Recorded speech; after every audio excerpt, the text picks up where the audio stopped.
دعاکم، یہ جو لفظ دعا ہے، لفظ دعا یہ واحد کا لفظ ہے اور ذاتیں ہیں دو، ایک ہے اللہ، ایک ہے رسول اللہ، اور فعل ہے ایک. تو کتنے فعل ہونے چاہیے؟ دو، کیونکہ ذاتیں دو ہیں. ایک اللہ کا فعل ہے، ایک اللہ کے محبوب کا فعل ہے، یعنی اللہ بلائے یہ اللہ کا فعل ہے، رسول اللہ بلائیں تو یہ رسول اللہ کا فعل ہے. لیکن قرآن پاک کی آیت جو نبی مکرم فخر دو عالم صلی اللہ علیہ وسلم نے کوٹ کی اور صحابی کے سامنے اس آیت کا ذکر کیا، اس میں ذاتیں دو ہیں اور دونوں ذاتوں کا حکم ہے، اللہ کا اور اللہ کے محبوب کا، لیکن فعل ایک ہے، کام ایک ہے.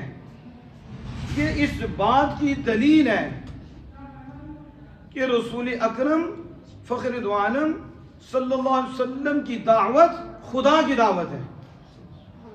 رسول اللہ صلی اللہ علیہ وسلم کی دعوت خدا کی دعوت ہے.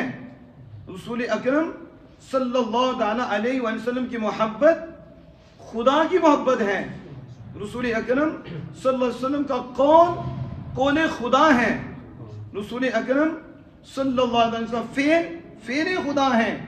رسول اکرم صلی اللہ علیہ وسلم کی اطاعت خدا ہے. اور رسول اکرم صلی اللہ علیہ وسلم سے عداوت خدا سے عداوت ہے. اور رسول اللہ کا فضل خدا کا فضل ہے. رسول اللہ کی رحمت خدا کی رحمت ہے. اور رسول اللہ کی رضا خدا کی رضا ہے.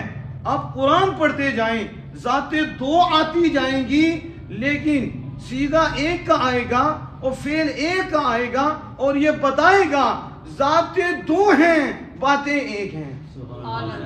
ذاتیں دو ہیں، کام ایک ہے. ذاتیں دو ہیں، محبت ایک ہے. ذاتیں دو ہیں، رضا ایک ہے. جس نے یار کو راضی کر دیا ہے اس نے خالق کائنات کو راضی کر دیا ہے.